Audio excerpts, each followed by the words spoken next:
نحمده ونستعينه ونستغفره ونعوذ بالله من شرور أنفسنا ومن سيئات أعمالنا من يهده الله فلا مضل له ومن يضلله فلا هادي له وأشهد أن لا إله إلا الله وحده لا شريك له وأشهد أن محمدا عبده ورسوله يا أيها الذين آمنوا اتقوا الله حق تقاته ولا تموتن إلا وأنتم مسلمون يا أيها الناس اتقوا ربكم الذي خلقكم من نفس واحدة وخلق منها زوجها وبث منهما رجالا كثيرا ونساء واتقوا الله الذي تساءلون به والأرحام إن الله كان عليكم رقيبا يا أيها الذين آمنوا اتقوا الله وقولوا قولا سديدا يصلح لكم أعمالكم ويغفر لكم ذنوبكم ومن يطع الله ورسوله فقد فاز فوزا عظيما أما بعد فإن خير الحديث كتاب الله وخير الهدي هدي محمد صلى الله عليه وسلم وشر الأمور محدثاتها وكل محدثة بدعة وكل بدعة ضلالة وكل ضلالة في النار. محترم بھائیو، علوم قرآن میں ہماری جو بحث چلی پہلے وہ یہ تھی بحث کہ منطوق اور مفہوم اسی کے بارے میں بات چل رہی تھی. قرآن کی جب آیتیں ہم پڑھتے ہیں تو یا حدیثیں پڑھتے ہیں تو اس سے بھی اس کا تعلق ہے، تو اس کا ایک منطوق ہوتا ہے، یعنی وہ بات جو الفاظ کی شکل میں اس میں بیان کی گئی ہے، اور ایک اس کا مفہوم ہوتا ہے، یعنی وہ بات اس سے سمجھی جاتی ہے، اس سے سمجھی جاتی ہے، حالانکہ وہ الفاظ استعمال نہیں کیے جاتے ہیں. میں نے آپ کو اس کو مثالیں دے کر کے بھی سمجھایا کہ منطوق کسے کہتے ہیں، مفہوم کسے کہتے ہیں، اور وہ بات سمجھنے کے لیے میں نے بہت ساری مثالیں جو ہے آپ کو کی تھیں. جیسے ڈاکٹر نے کسی سے کہا کہ آپ گرم پانی پیو، گرم پانی سے وضو کرو، آپ گرم پانی سے نہاؤ، تو یہ بالکل واضح ہے کہ اس کو گرم پانی سے نہانا ہے، اس کو منطوق بولتے ہیں. لیکن اس سے یہ بات سمجھ میں آتی ہے، انڈرسٹوڈ ہوتی ہے کہ اس کو ٹھنڈے پانی سے نہیں نہانا ہے یا ٹھنڈا پانی اس کو نہیں پینا ہے، یہ بات سمجھی جاتی ہے. تو قرآن کی آیتیں جب پڑھتے ہیں ہم تو اس میں بھی یہ دونوں چیزیں ہوتی ہیں، منطوق بھی اور مفہوم بھی. پھر اس کی جو شکلیں ہیں مختلف، وہ شکلیں بھی میں نے آپ کے سامنے جو ہے پیش کی، وہ صورتیں بھی میں نے آپ کے سامنے پیش کی. آخری بات اس کے بارے میں صرف یاد دلا کر کے، کیونکہ وہ موضوع ہمارا پورا ہو چکا تھا، یاد دلا کر کے میں ایک نئی بحث شروع کرنا چاہ رہا ہوں. وہ آخری بات یہ تھی کہ کسی بھی آیت یا کسی بھی حدیث کا جو منطوق ہوتا ہے، یعنی جو لفظ میں بیان کیا گیا ہے، اس کو بھی لیتے ہیں دلیل کے طور پر، اور جو اس کا مفہوم ہوتا ہے اس کو بھی دلیل کے طور پر پیش کرتے ہیں. لیکن صرف ایک کنڈیشن ہے، اس کی شرط ایک یہ ہے کہ وہ مفہوم یعنی جو انڈرسٹوڈ ہے بات، کسی اور آیت یا حدیث کے منطوق سے تعارض نہ ہو رہا ہو، اس کا یعنی اس کے خلاف نہ جا رہی ہو چیز، اس کے اپوزٹ نہ جا رہی ہو، یعنی کسی اور جگہ پر ایسی کوئی بات نہ بیان کی گئی ہو جس سے یہ معلوم ہو رہا ہے کہ ہم اس آیت میں جو مفہوم نکل رہا ہے، جو انڈرسٹوڈ ہے، وہ نہیں لے سکتے. اگر کہیں بالکل واضح لفظوں میں یہ چیز رہتی ہے تو ہم وہاں نہیں لیتے، وہاں جو ہے یہ چیز جو ہے نہیں لی جاتی ہے، ورنہ عام طریقے سے منطوق سے بھی اور مفہوم سے بھی دونوں سے دلیل جو ہے لی جاتی ہے. اس کے بعد ہم تفسیر کے تعلق سے ایک بحث شروع کریں گے، اور تفسیر اللہ کے رسول صلی اللہ علیہ وسلم کے زمانے میں، آپ کے صحابہ کے زمانے میں، تابعین کے دور میں، اور جو شروع میں نے وعدہ کیا تھا کہ عبداللہ ابن عباس یا اور دوسرے بعض مشہور صحابہ جن کی تفسیریں بہت مشہور ہیں، ان تک پہنچنے والی صحیح سندیں کون سی ہیں، کیونکہ اس میں ضعیف روایتیں بھی بہت زیادہ آ چکی ہیں تو وہ بھی میں آپ کے سامنے جو ہے بیان کروں گا۔ کبھی کبھی لوگ صرف یہ بیان کر دیتے ہیں کہ یہ عبداللہ ابن عباس کی تفسیر ہے، لیکن یہ نہیں بتاتے کہ صحیح سند کے ساتھ آئی ہے یہ تفسیر یا نہیں آئی ہے۔ تو عبداللہ ابن عباس تک پہنچنے والی جو سندیں ہیں اس میں سے اکثر ضعیف ہیں، جو صحیح ہیں وہ اس کی بھی جو ہے بات آپ کے سامنے رکھی جائے گی۔ تو میں اب اس نئے موضوع کی شروعات کرنا چاہ رہا ہوں، اور آج سے انشاءاللہ یہ بات رہے گی تفسیر۔ قرآن کے ترجمے کے تعلق سے پہلے بات آپ کے سامنے آ چکی ہے، ترجمے کے تعلق سے آ چکی ہے۔ ٹرانسلیشن جو اس کا ہے اس کے بارے میں بتایا بھی تھا میں نے آپ کو کہ ورڈ ٹو ورڈ جو ترجمے کی بات کہی جاتی ہے یہ صحیح نہیں ہے، یہ غلط ہے۔ اسی طریقے سے قرآن کے الفاظ کی صحیح معنی میں کسی زبان میں ترجمانی نہیں کی جا سکتی، اس کا ٹرانسلیشن نہیں کیا جا سکتا، یہ ممکن نہیں ہے۔ اور جو ترجمہ ہو سکتا ہے اسے ہم تفسیری ترجمہ کہتے ہیں۔ تو تفسیری ترجمہ عام طریقے سے مختلف زبانوں میں موجود ہے قرآن کا، اور کبھی بھی یہ نہیں کہا جا سکتا کہ قرآن کا بالکل صحیح ترجمہ ہے، بالکل صحیح لفظ بلفظ بالکل صحیح ترجمہ ہے، یہ کہنا مشکل۔ لیکن تفسیر کے لحاظ سے ہم اس کو پڑھ کر کے اس پر اعتماد کر سکتے ہیں، اگر وہ ترجمہ کرنے والا صحیح شخص ہو، اپنے عقیدے کے لحاظ سے بھی اور اپنے صلاحیت کے لحاظ سے بھی، اس لینگویج کا بھی اس کو صحیح علم ہو، تو اس کے جو ہے ترجمے پر ہم اعتماد کر سکتے ہیں۔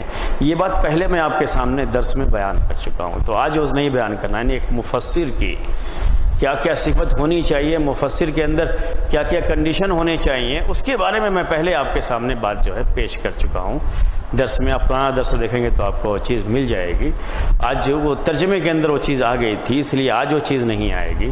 یہ اب اصل تفسیر کی پوری تاریخ جو ہے، جیسے حدیث لکھنے کے تعلق سے پوری تاریخ آپ کو علوم حدیث میں نے بیان کیا تھا، ویسے ہی یہ علوم قرآن میں تفسیر کی پوری جو تاریخ ہے، اللہ کے رسول صلی اللہ علیہ وسلم کے زمانے میں، آپ کے زمانے کے بعد صحابہ کے دور میں، صحابہ کے بعد تابعین کے دور میں، اس کے بعد مفسرین کے دور میں، پھر تفسیر کی کون سی کتابیں ہیں جس میں کیا خوبیاں پائی جاتی ہیں اور اس کتاب کے اندر کیا کمی پائی جاتی ہے، اس کا ہی تھوڑا تعارف اب چند درسوں میں آپ کے سامنے آئے گا۔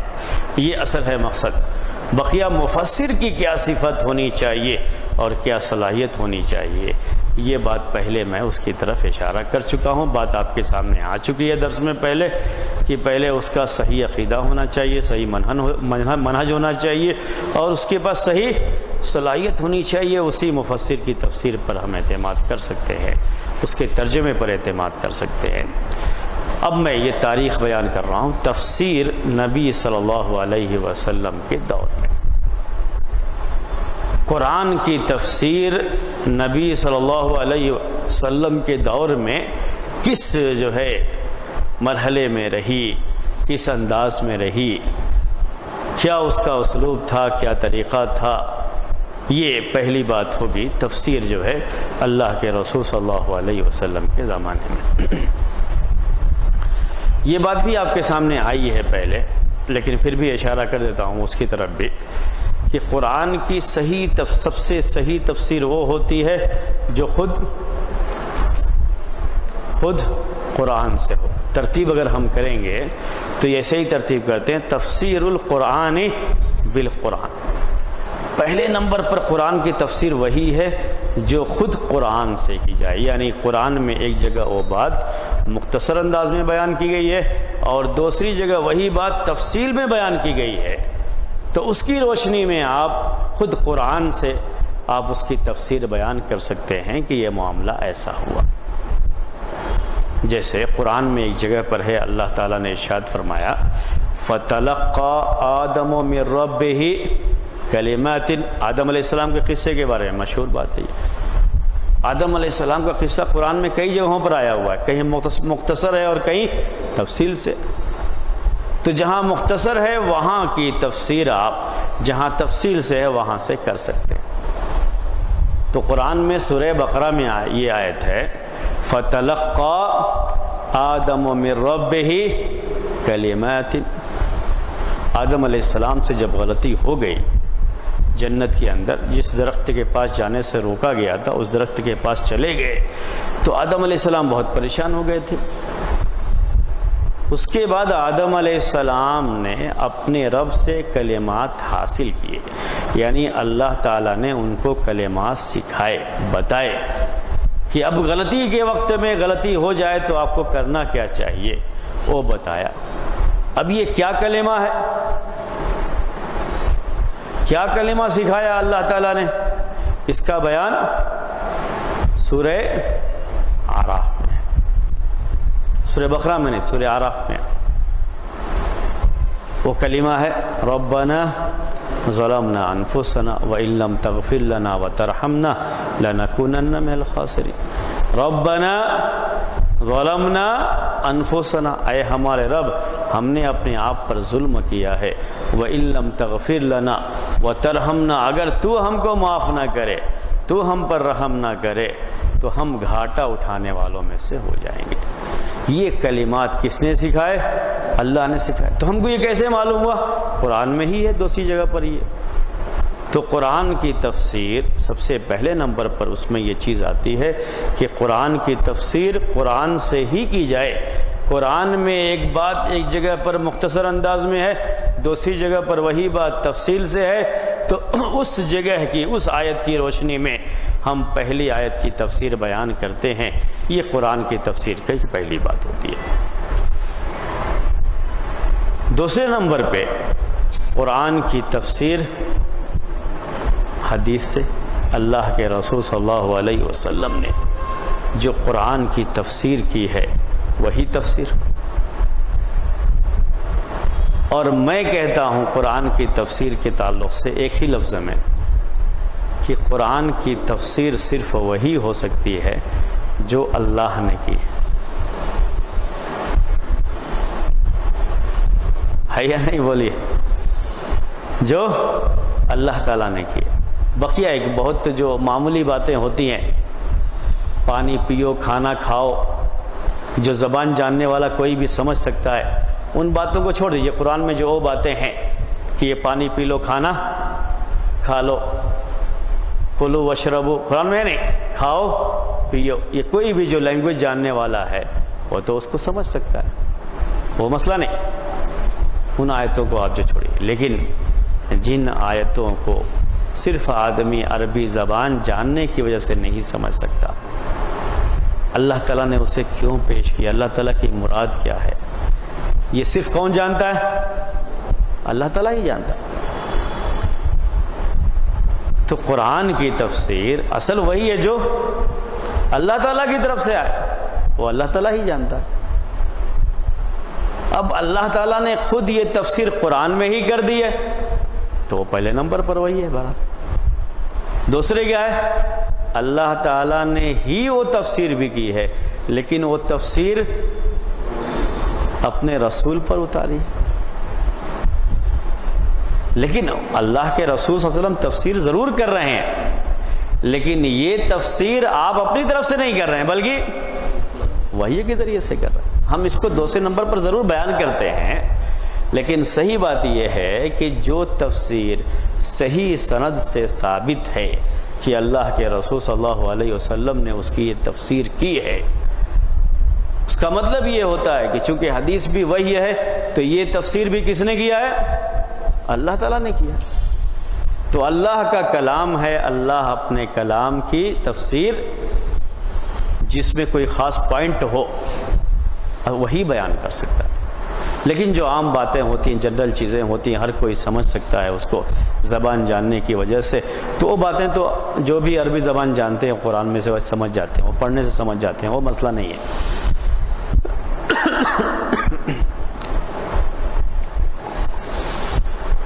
اس کی میں ایک مثال پیش کرتا ہوں آپ کے سامنے، یعنی قرآن کی تفسیر جو اللہ نے کی ہے اور اللہ ہی اس کے بارے میں جانتا ہے، وہ چاہے قرآن میں ہے یا اللہ کے رسول صلی اللہ علیہ وسلم کے ذریعے سے اس کی تفسیر ہوئی، لیکن بہرحال وہ وحی کے ذریعے سے ہی تفسیر ہوئی ہے۔ اگر اللہ نے وہ تفسیر نہیں بیان کی ہے تو اللہ کے رسول صلی اللہ علیہ وسلم نے بھی نہیں بیان کیا۔ تو اللہ کے رسول صلی اللہ علیہ وسلم کی بیان کی ہوئی تفسیر بھی اصل کس کی تفسیر ہے؟ اللہ ہی کی تفسیر ہے، اللہ ہی نے وہ تفسیر بیان، اللہ تعالیٰ نے ہی بیان کیا وہ تفسیر۔ قرآن میں ایک بڑا مسئلہ ہے حروف مقطعات کا، حروف مقطعات کا، الف لام میم یا سین عین سین قاف طا ہا، یہ قرآن میں ہے، ان کو کہا جاتا ہے حروف مقطعات، یعنی یہ حروف جو الگ الگ پڑھے جاتے ہیں، ملا کے نہیں پڑھے جاتے ہیں، وہ ملا کے لکھا رہے گا، آپ اس کو علم بھی پڑھ سکتے ہیں، علمن بھی پڑھ سکتے ہیں عربی میں اگر ملا کے پڑھیں گے تو، لیکن اس کو پڑھا جاتا ہے الف لام میم، اس لیے حروف مقطعات کہتے ہیں، الگ الگ پڑھا جاتا ہے اس کو۔ حروف مقطعات الف لام میم کا کیا معنی ہے؟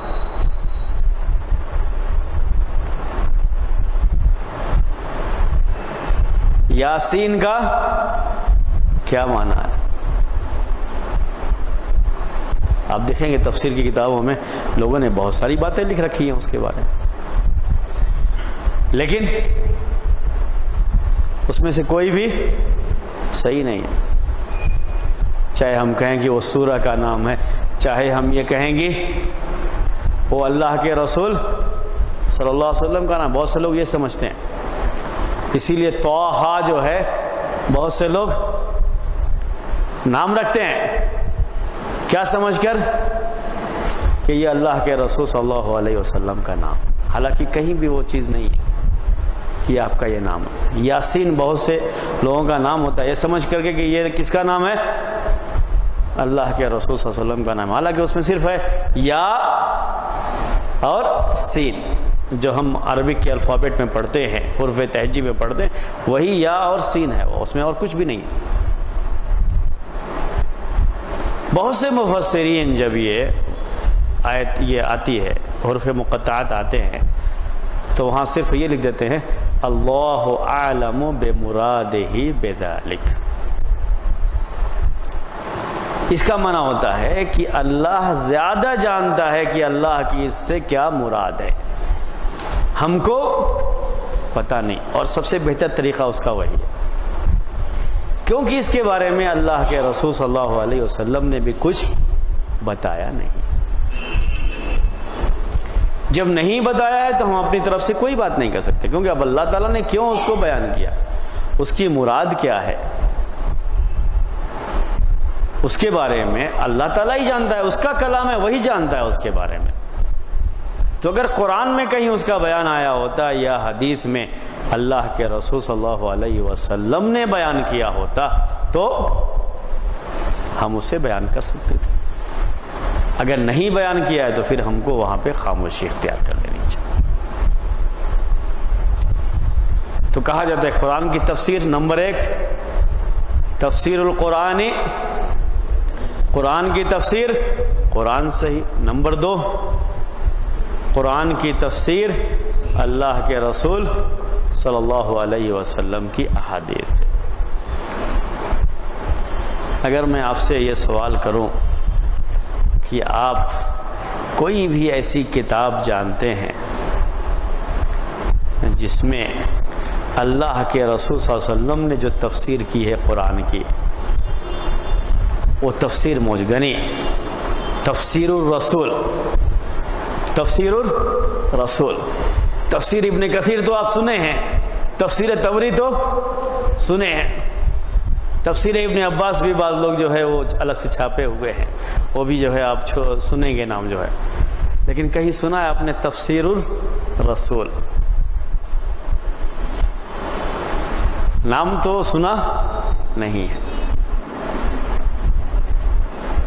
لیکن کہیں آپ جانتے ہیں کہ اللہ کے رسول صلی اللہ علیہ وسلم نے قرآن کی تفسیر کی ہو؟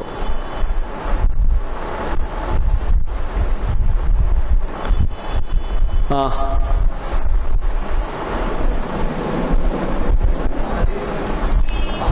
جی بولیے، کیا حدیث میں؟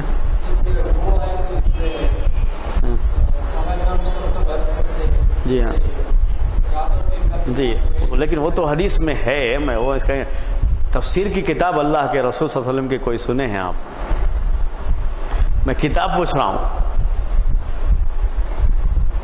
نہیں سنے ہیں؟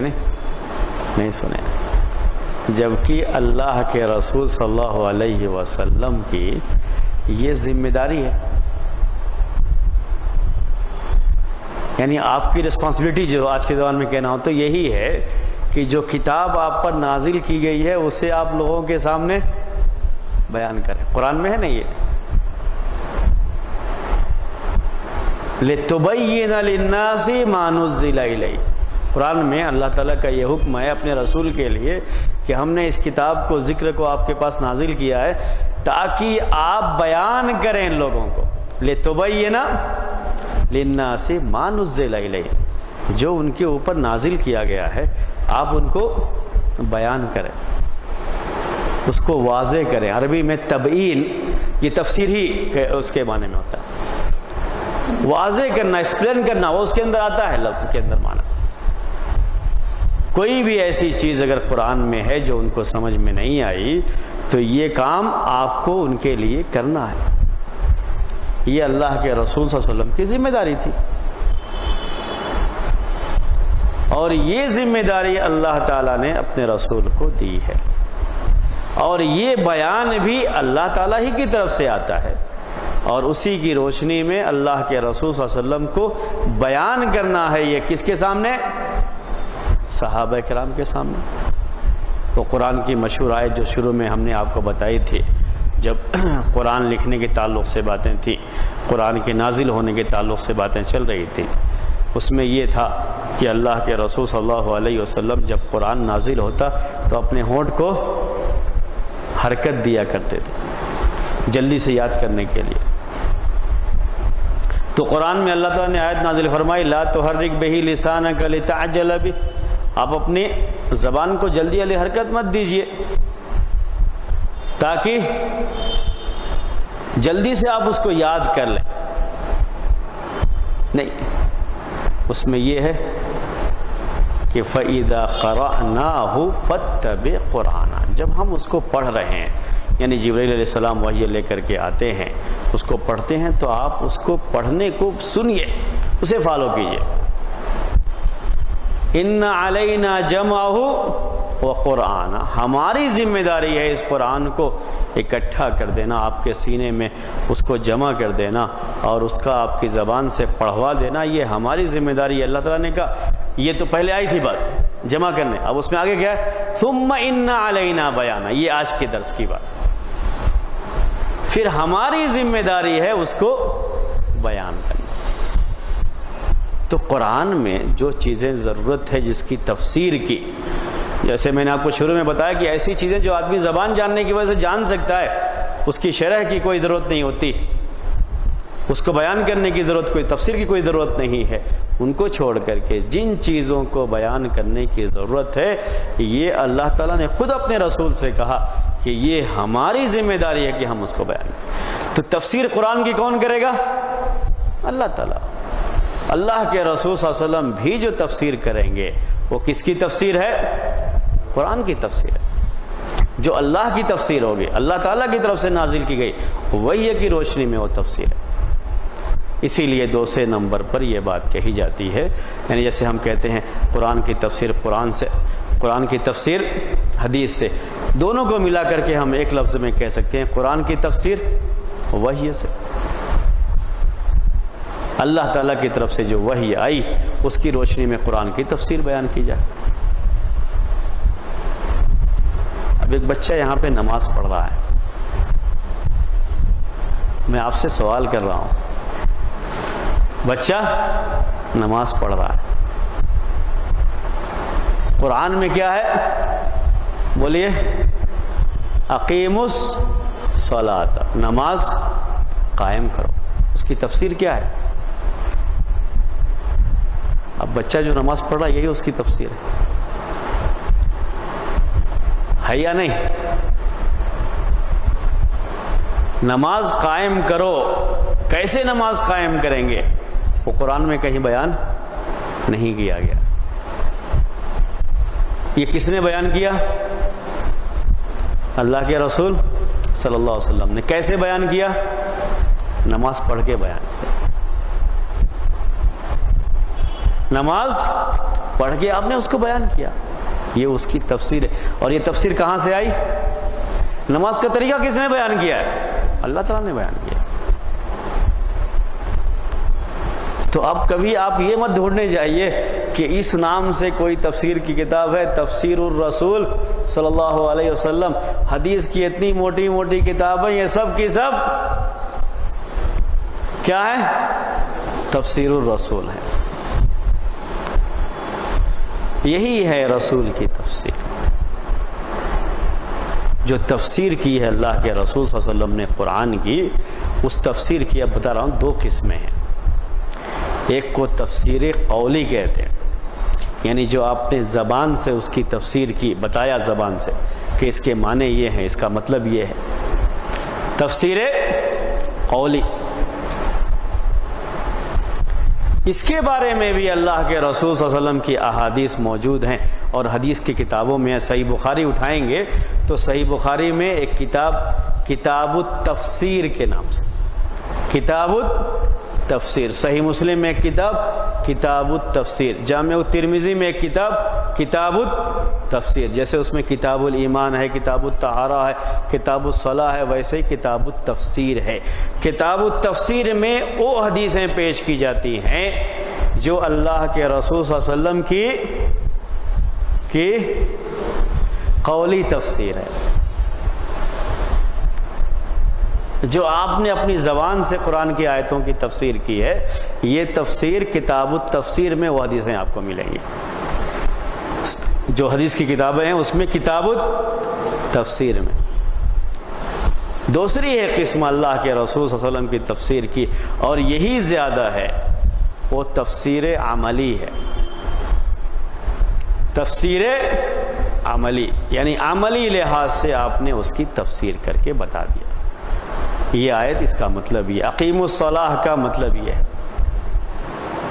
آپ نے اپنے عمل سے وہ چیز بتا دی.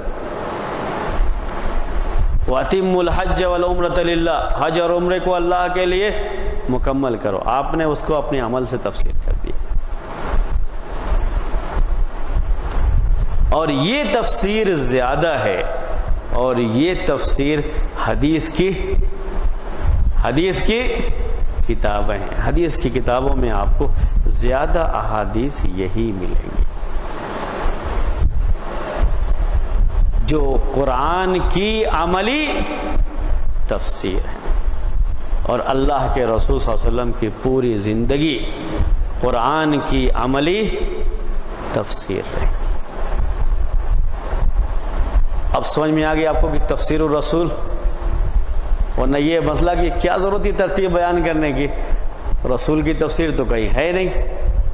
ہمارے پاس جو تفسیر کی کتابیں ہیں وہ کیا ہیں؟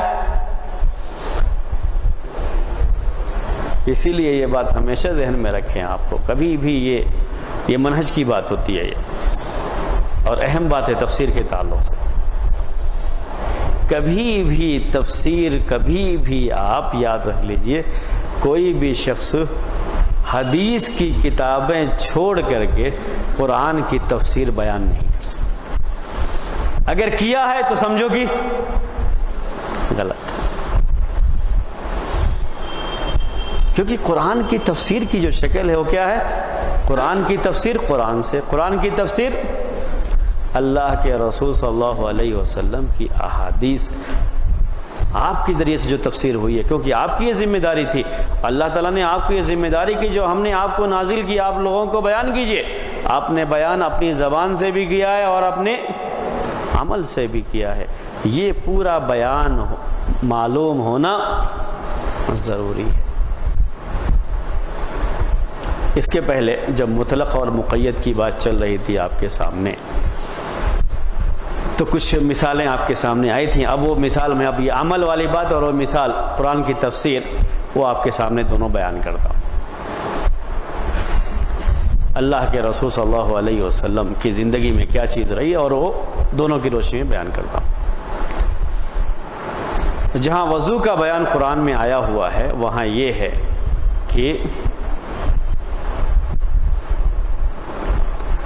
فاغسلوا وجوہکم وایدیکم الی المرافق، کہ اپنے چہرے کو دھو اور اپنے ہاتھ کو دھو مرفق، یہ سمجھایا تھا اس وقت میں نے، یہاں تک اپنے ہاتھ کو دھو، یہ بیان قرآن میں آیا ہوا ہے۔ اللہ کے رسول صلی اللہ علیہ وسلم نے اسی طریقے سے وضو کیا بھی ہے، آپ کی تفسیر بھی وہی۔ قرآن ہی میں تیمم کا بیان آیا ہے تو اس میں صرف یہ آیا ہے فَامْسَحُوا بِوُجُوهِكُمْ وَأَيْدِيكُمْ مِنْهُ، اپنے چہرے اور اپنے ہاتھ پر مسح کیجئے، اس میں الل مرفق کا لفظ نہیں آیا۔ اب یہ مسئلہ کہ ہاتھ تیمم میں کہاں تک مسح کریں گے، اس کی تفسیر ہمیں چاہیے۔ تفسیر کہاں ملے گی؟ حدیث کی کتابوں میں۔ جب حدیث کی کتابوں میں گئے تو اس کی تفسیر یہ ملی کہ اللہ کے رسول صلی اللہ علیہ وسلم نے تیمم میں مسح کہاں تک کیا ہے؟ یہیں تک کیا، بس آگے تک نہیں کیا۔ تفسیر ہی ہے یہ قرآن کی۔ آیت میں جو بیان ہے اس کو سمجھنے کے لیے ہم کو کہاں جانا پڑتا ہے؟ حدیث کی طرف جانا پڑتا ہے، اور اس کی طرف، حدیث کی طرف گئے بغیر اگر قرآن کی تفسیر کریں گے تو راستے سے بھٹکیں گے۔ تو پہلے نمبر پر قرآن کی تفسیر، قرآن سے، قرآن کی تفسیر اللہ کے رسول صلی اللہ علیہ وسلم کی احادیث سے، اور یہ اللہ کے رسول صلی اللہ علیہ وسلم کی جو تفسیر ہے اس تفسیر کے تعلق سے اچھی طرح سے جان لینا کہ یہ بھی وحی ہے، یعنی گویا کہ یہ تفسیر کہاں سے آئی ہے؟ اللہ تعالیٰ کی طرف سے آئی ہے یہ تفسیر۔ بعض مفسرین ہندوستان میں وہ اس بات کو بڑی اہمیت دیتے تھے کہ قرآن میں جو ترتیب ہے، قرآن میں ترتیب، ایک آیت کے بعد ایک آیت، ایک سورہ کے بعد ایک سورہ، جو ترتیب ہے آیتوں کی، اس ترتیب سے بھی وہ بڑا سوچ کر کے، اپنے ذہن سے بہت سوچ کر کے اس ترتیب سے وہ کچھ مسئلہ بیان کرتے، اس کی تفسیر بیان کرتے، ترتیب کو سامنے رکھ کر کے۔ اگر وہ ترتیب کے لحاظ سے ان کو ایک بات سمجھ میں اگر آ گئی ہے، اگر اس کے خلاف حدیث بھی ملے گی تو حدیث نہیں لیتے، یعنی اس حدیث سے تفسیر نہیں کریں گے، لیکن نہیں، قرآن پہلے ہم قرآن کو، لیکن قرآن میں ترتیب میں یہ بات ہے، یہ آپ اپنے ذہن سے کہہ رہے ہیں، اور حدیث میں جو اس کی تفسیر ہے وہ اللہ تعالیٰ کی طرف سے ہے۔ آپ کیسے دونوں کا مقابلہ کر سکتے ہیں؟ اور اس کی وجہ سے آپ اس کو چھوڑ دیں جو حدیث میں، یہ کیسے ہو سکتا ہے تفسیر کے تعلق سے؟ تو غلط طریقہ ہے یہ، ہمیشہ یاد رکھیں۔ تفسیر وہی جو کس کی طرف سے آئے؟ اللہ تعالیٰ کی طرف سے آئے، اسی تفسیر کو تسلیم کیا جائے، کیونکہ یہ اللہ کا کلام ہے۔ اللہ کے کلام میں کیا چیز ہے اس کے بارے میں اللہ تعالیٰ ہی جانتا ہے، دوسرے لوگ کیسے جانیں گے؟ اللہ کے رسول صلی اللہ علیہ وسلم بھی جو بیان کرتے ہیں یہ بھی اللہ تعالیٰ کی طرف سے وحی آتی ہے، اسی کی روشنی میں بیان کرتے ہیں۔ پھر آپ کی تفسیر اپنی زبان سے بھی ہے اور آپ کے عمل کے ذریعے سے بھی، یہ بات آئی۔ تیسرے نمبر پر وہ تفسیر جو صحابہ کے ذریعے سے ہے نہیں، صحابہ کے ذریعے سے قرآن کی جو تفسیر آئے اس تفسیر کو ہم جو ہے تسلیم کریں گے، لیں گے۔ کیوں؟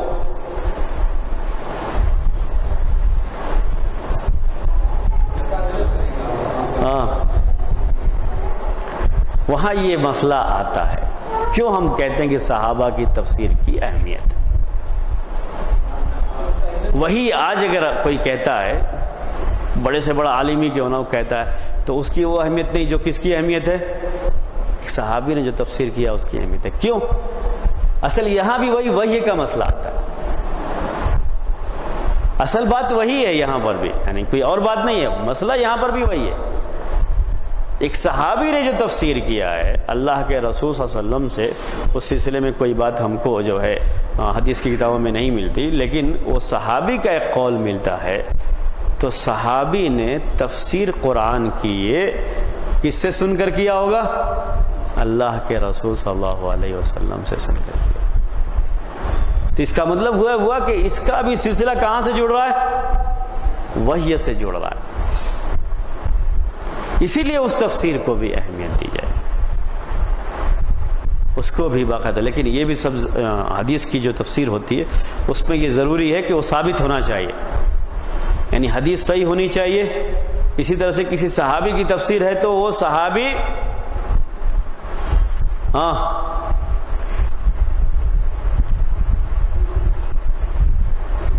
سند اس صحابی تک بالکل صحیح طریقے سے پہنچے۔ ورنہ ایک بڑا مسئلہ یہ ہے کہ اللہ کے رسول صلی اللہ علیہ وسلم کی طرف بھی اور بعض صحابہ کی طرف بھی غلط نسبت کر کے بہت سی تفسیریں پیش کی گئی۔ تفسیر کی روایتوں میں اتنی ضعیف اور موضوع روایتیں ہیں کہ امام احمد بن حنبل نے اپنے دور میں یہ کہا، یہ بڑا اہم جملہ ہے ان کا، بعض غلط لوگ اس کو غلط معنی میں لے لیتے ہیں، اس لیے وہ سمجھنا بھی ضروری ہے، میں وہ آپ کو اس کی وضاحت بھی کر دیتا ہوں۔ امام احمد بن حنبل رحمۃ اللہ علیہ نے کہا کہ ثلاثۃ لا اصل لها، احادیث کے بارے میں کہا ثلاثۃ لا اصل لها، التفسیر والملاحم والفتن۔ حدیث میں تین طرح کی روایتیں، ان کے کہنے کا مطلب ہے تین طرح کی روایتیں ہیں جن کی کوئی اصل نہیں، یعنی عام طریقے سے صحیح نہیں ہوتی ہیں، صحیح نہیں ہوتی ہیں۔ اس میں سے انہوں نے کس کو پیش کیا؟ تفسیر کو بھی پیش کیا، تفسیر کی روایتیں۔ دوسرے نمبر پہ ملاحم، ملاحم کا مطلب ہوتا ہے جن میں جنگ وغیرہ کا تذکرہ ہوتا ہے، فتنے وغیرہ کا، جنگ وغیرہ کا تذکرہ جو ہے۔ اسی طریقے سے تیسرے نمبر پر مغازی، جس میں اللہ کے رسول صلی اللہ علیہ وسلم کی سیرت اور آپ کے زمانے میں جو لڑائیاں ہوئی ہیں، غزوات جنہیں کہتے ہیں، وہ مغازی، اس کے بارے میں جو روایتیں آتی ہیں۔ امام احمد بن حنبل نے کہا کہ یہ ان میں کوئی اصل ہی نہیں ہے۔ اس کا مطلب کیا ہے کہ بہت سی روایتیں اس میں ضعیف ہوتی ہیں، موضوع ہوتی ہیں، لوگوں نے گڑھ کر کے یہ نسبت کیا ہے۔ اس لیے اس موضوع پہ احتیاط بھی بہت ضروری ہے، یعنی جو صحیح احادیث ہیں، صحیح روایتیں ہیں صحابہ کے اقوال کے تعلق سے بھی تفسیر میں، اور اسی طریقے سے اللہ کے رسول صلی اللہ علیہ وسلم کی طرف سے جو تفسیر آئی ہے، جو صحیح اقوال ہیں اسی پر اعتماد کریں۔ صحیح روایتیں صحیح سند کے ساتھ آئی ہوئی ہیں، اسی پر اعتماد کریں گے۔ وہ انشاءاللہ صحیح سندیں جو عبداللہ ابن عباس تک پہنچتی ہیں وہ بعد میں آپ کے سامنے جو ہے ہم پیش کریں گے، جیسا کہ ہم نے وعدہ کیا تھا آپ سے، پہلے بھی وعدہ کیا تھا اور آج بھی آپ کے سامنے کہا۔ تو میں پہلے ہی آپ کو ترتیب بیان کر رہا تھا، یہ اللہ کے رسول صلی اللہ علیہ وسلم کی تفسیر، پھر اس کے بعد صحابہ کی تفسیر، لیکن اس میں یہ یاد رکھنا ضروری ہے کہ وہ صحیح سند کے ساتھ ہو، چاہے اللہ کے رسول صلی اللہ علیہ وسلم کی طرف سے ہو یا صحابہ کی طرف سے، کیونکہ اس میں ضعیف اور موضوع روایتیں بھی بہت زیادہ ہے۔ امام احمد بن حنبل کے کہنے کا مطلب یہ نہیں ہے کہ تفسیر میں کوئی روایت صحیح نہیں ہے، جیسے بعض لوگوں نے یہ سمجھ لیا۔ جو لوگ تفسیر میں زیادہ حدیثیں نہیں پیش کرتے وہ کیا کہتے ہیں؟ حدیثوں میں تفسیر ہے ہی نہیں، کیونکہ تفسیر میں جو روایتیں ہیں سب کی سب ضعیف ہیں، جیسا کہ امام احمد بن حنبل نے کہا، اسی بات کو پیش کر دیتے ہیں۔ صحیح بخاری میں کتاب التفسیر ہے، جو صرف صحیح روایتیں جو اللہ کے رسول صلی اللہ علیہ وسلم سے تفسیر میں آئی ہیں اسی کو انہوں نے پیش کیا۔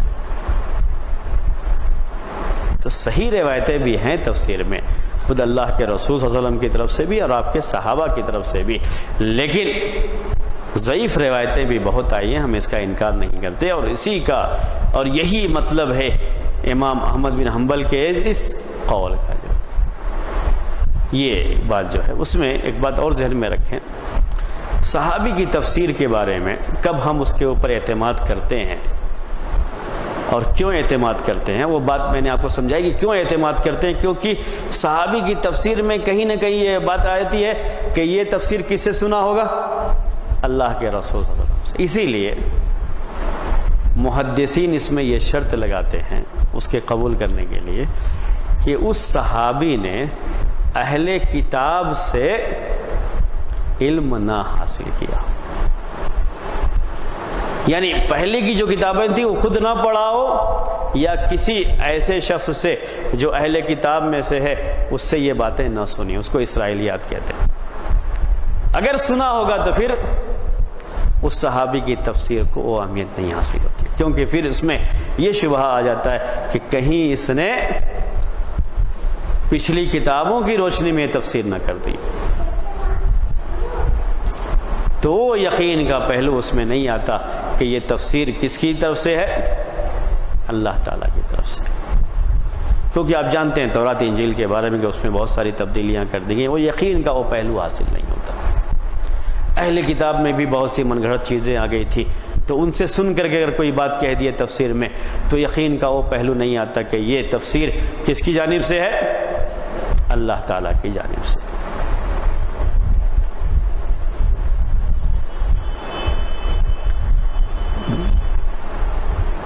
ترتیب، سب سے پہلے وہ تفسیر جو خود قرآن سے ہو، دوسرے نمبر پہ جو اللہ کے رسول صلی اللہ علیہ وسلم کی تفسیر ہو جو بہت زیادہ ہے، کوئی کم نہیں ہے، اور تیسرے نمبر پہ جو صحابہ کی طرف سے ہو جس میں تھوڑی جو کنڈیشن تھی وہ میں نے آپ کے سامنے بیان کیا، اور کیوں اس کی اہمیت ہے وہ اہمیت بھی بیان کیا میں نے آپ کے سامنے۔ چوتھے نمبر پہ تفسیر عربی زبان کی روشنی میں، لیکن یہ صرف ان آیتوں کی جاتی ہے جس میں کوئی مسئلہ نہیں ہوتا، وہ عربی زبان جاننے والا کوئی بھی اس بات کو سمجھ سکتا ہے، اسی حد تک اس کی تفسیر کی جا سکتی ہے عربی زبان کی روشنی میں۔ صحابہ کرام میں سے بعض لوگوں سے اس طرح کی باتیں آئی ہیں کہ قرآن میں بعض الفاظ ہیں وہ بعض صحابہ اس کو نہیں جانتے تھے کیونکہ ان کے یہاں وہ استعمال میں نہیں آتی تھی چیز۔ میں آپ کو اس کی ایک جو ہے مثال پیش کرتا ہوں، عربی زبان سے کیسے وہ قرآن کی وہ تفسیر سمجھے۔ یہ مثال میں آپ کو پیش کر کے جو ہے پھر انشاءاللہ دوسرے اس میں آؤں گا، ٹھیک ہے؟ تو چائے جو ہے پہلے ہی سبجیکٹ میں آ گئی ہے جو ہے، ٹھیک ہے نا؟ تو میں سمجھ گیا کہ دیر ہو رہی ہے شاید جو ہے، اس میں کچھ لمبی جو ہے بات چل گئی ہے، ٹھیک ہے، لیکن اس کو ختم کر لیتے ہیں۔ عبداللہ ابن عباس رضی اللہ تعالی عنہما، ان کے بارے میں آپ جانتے ہیں کہ ان کو اللہ کے رسول صلی اللہ علیہ وسلم نے ان کے لیے دعا کی تھی، قرآن کی تفسیر، اللہ ان کو تفسیر کا علم دے، دین کی سمجھ دے، اللہم علمہ التاویل، یہ دعا صحیح ہے جو صحیح سند سے ثابت ہے، اس لیے ان کو ترجمان القرآن بھی کہا جاتا ہے، قرآن کی تفسیر میں بڑی جو ہے ان کو اہمیت دی جاتی ہے، اس لحاظ سے اللہ کے رسول صلی اللہ علیہ وسلم کی دعا تھی۔ لیکن اس کے باوجود بھی عبداللہ ابن عباس رضی اللہ تعالیٰ عنہما کہتے ہیں کہ جب میں یہ آیت پڑھتا فاطر السماوات والارض، قرآن میں فاطر السماوات والارض اس کا معنی کیا ہے؟ ہاں آسمان اور زمین کو پیدا کرنے والا، ہاں اس میں فاعل بولتے ہیں اس کو، تو کیا کریں گے معنی؟ پیدا کرنے والا۔ تو فطرہ کے معنی پیدا کرنے کے، یہ تو ہم لوگ اردو میں ایسے بیان کر لیتے ہیں کہ فاطر السماوات والارض کا معنی کیا ہے؟ آسمان اور زمین کو پیدا کرنے والا، اللہ تعالیٰ کے بارے میں یہ ہے۔ اسی لیے وہ جیسا قرآن میں جس جگہ پہ آئے گا تو کہیں جو ہے وہ فاطر السماوات والارض بھی ہو سکتا ہے، فاطر السماوات والارض بھی ہو سکتا ہے، لیکن فی الحال ہم صرف یہاں کیا چاہتے ہیں اس کے معنی کے تعلق سے قرآن میں اس طرح سے بیان آیا ہوا۔ تو عبداللہ ابن عباس رضی اللہ تعالی عنہما وہ کہتے ہیں کہ جب میں یہ آیت پڑھتا تو مجھے اس کا معنی سمجھ میں نہیں آیا، حالانکہ وہ عربی ہے، اور وہ بھی اس زمانے کے جس زمانے کی عربی آج کے لوگوں والی عربی نہیں تھی۔ ابھی تو عربی لوگ جو عربی میں بات کرتے ہیں وہ عربی ہی نہیں ہوتی ہے بالکل۔ اگر آپ کو اپنی عربی خراب کرنی ہے تو ان کے ساتھ بات کیجئے. یعنی ابھی یہ شکل ہے، بالکل ہی الگ ہی لینگویج لگتی ہے، وہ عربی زبان لگتی ہی نہیں ہے. وہ آپ ان سے بات کر کے سیکھ کر کے آپ قرآن نہیں سمجھ سکتے، خاص طریقے سے مصریوں کے. ویسے لوکل لینگویج ہر ایک جو ہے، یعنی اس میں بھی سعودی میں بھی لوکل لینگویج جو ہے وہ بالکل ویسے ہی ہے. تو یہ اس زمانے کے لوگ ہیں، یہ اس زمانے کے نہیں، جو اچھی طرح سے عربی جانتے تھے. لیکن پھر بھی کہتے ہیں کہ مجھے اس لفظ کا معنی نہیں معلوم تھا. کب معلوم ہوا؟ کہتے ہیں حتی اتانی اعرابیانی، حتی اتانی اعرابیانی، یہاں تک کہ میرے پاس 2 بدو آئے. عربی کہتے ہیں بدو کو. بدو کا مطلب یعنی آج کے زمانے میں جو دیہات وغیرہ میں لوگ رہتے ہیں، شہروں میں نہیں رہتے، اس طرح کے لوگوں کو اس زمانے میں عربی کہتے تھے.